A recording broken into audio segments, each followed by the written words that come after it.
intellectuals, forget about the Indians. They have a different issue. That's enviousness. And Charlie Munger said, you cannot beat enviousness. They have always underwritten Pakistan, underestimated Pakistan, overestimate themselves. That's normal. They think Pakistan is a beggar state, and I buy it. And I don't agree with them. I don't discuss with them because this is their way of thinking.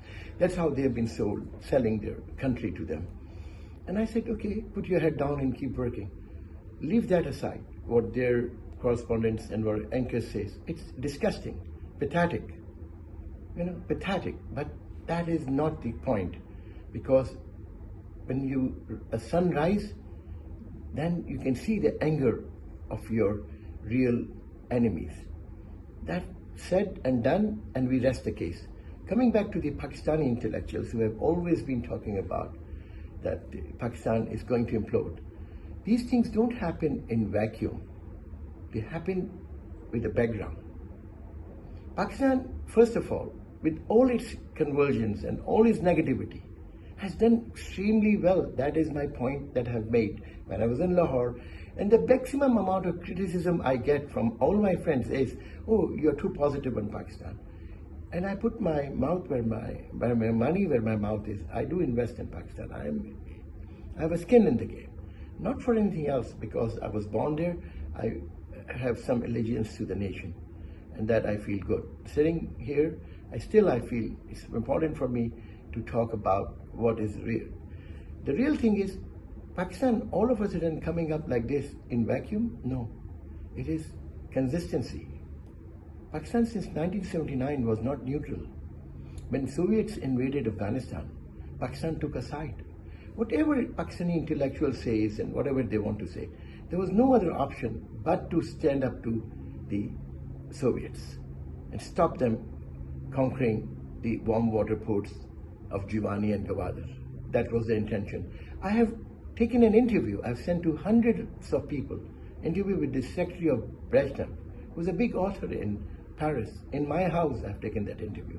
And he told me that the whole idea was by the Soviet Politburo, where Brezhnev was dying. Andropov made the decision that we should invade and remove, I think it was Amin, remove him because he's very pro-American, and insert their own man, Babar Khan. And that was a point that they wanted to exert their actions during the dying stages of Soviet Union, and they wanted to exert their actions during the Cold War period that they are relevant. They did that. But what options Pakistan had? To be moth-eaten by Soviets or to stand up? Pakistan did stand up. And Pakistan was egged on upon them because Jimmy Carter, as well as Ronald Reagan and Americans, they urged Pakistan to become the frontline state. And Pakistan have northern areas infiltrated by the kind of thinking that was Talibanic. Jama Akora Khatak of Jama Haqqaniya was the center of the Mullah was studying there during those days.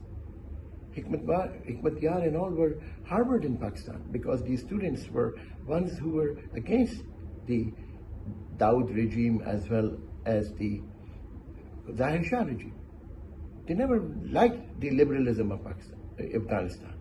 So it was a natural thing. You will say, okay, we should have done this. Hindsight will always 6 by 6. But Pakistan sits on the confluence of one of the most hottest geography in the world.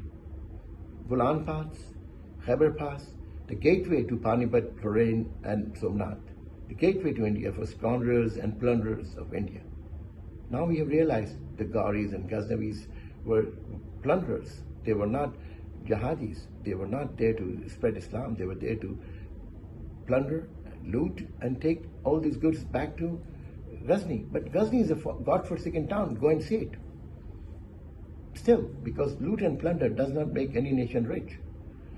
So coming back to the point that Pakistan sits on the confluence of Khyber, Bolan, Silk Road, GT Road, Chandrawarya Gupta, old times, Calcutta to heart of the Indo-Ganges civilization. Pakistan epitomizes in its geography from Takshila to Mohenjo-daro, hundreds of sites which are not yet discovered, but 4 or 5, maybe Harappa and Takshila and Mohenjo-daro, as the heart of the Indus Valley civilizations. It's history. It has a history. And then during that course of time, that confluence